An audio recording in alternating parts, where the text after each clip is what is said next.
Thank you.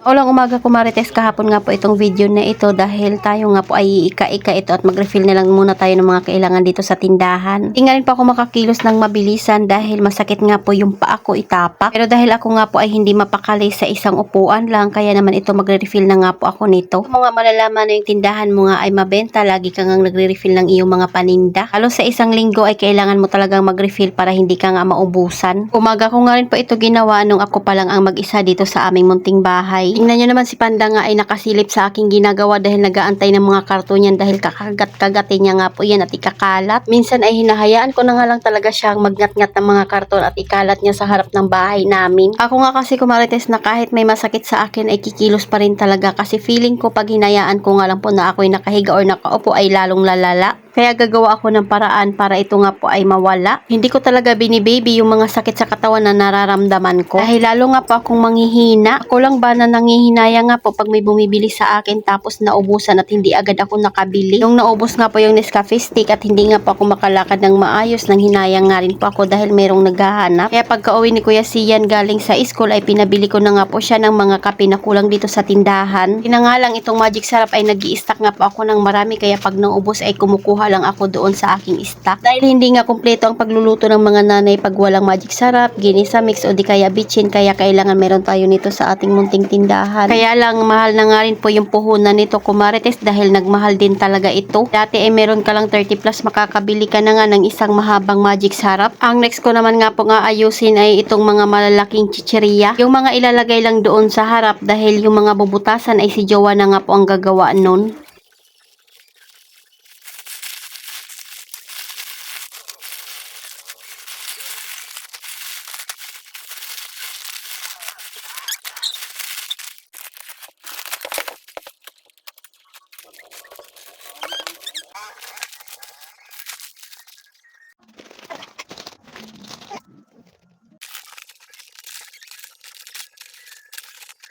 So ayan, at dumating na nga rin si Jowa galing trabaho ko Marites. Yan lang talaga yung service namin ngayon ay bike lang. Malaking tulong naman nga po yan sa trabaho niya dahil malapit lang naman kaya nagbabike lang siya. Di ika-ika nga ako Marites ay nagwawalis pa rin ako dahil hindi ko rin talaga gusto na aapakan na magaspa nga po yung aming sahig. Sabi nga ni Jowa ay siya na lang ang magwalis. Sabi ko tatapusin ko na at ayaw ko nga pong nai-stack itong aking paa. Kahit mag-iika-ika nga ako dyan basta makapagwalis at makaglinis pa rin ako dito ay masaya na ako. Kita pa nga rin po dyan na namamaga pa yung aking paa. Dahil ko na nga po yung mga kalat dito sa lamesa at dinisplay na yung mga kailangang i-display. Kanina pa nga po ako hanap ng puncher, abay hindi talaga namin nakita. Kaya ayan, gumamit na nga lang si Jowa dyan ng katul, butas ng chichirya para lang maisabit nga po ito. Lagi nga pa ako naglalagay ng waist trainer sa aking baywang pag nakaupo lang ako or dito lang naman ako sa tindahan. Kapag kumakain nga po ako tsaka ko tinatanggal or di kaya matutulog. Una nga ako Marites mahihirapan kang huminga pag maglagay ka nga ng waist trainer.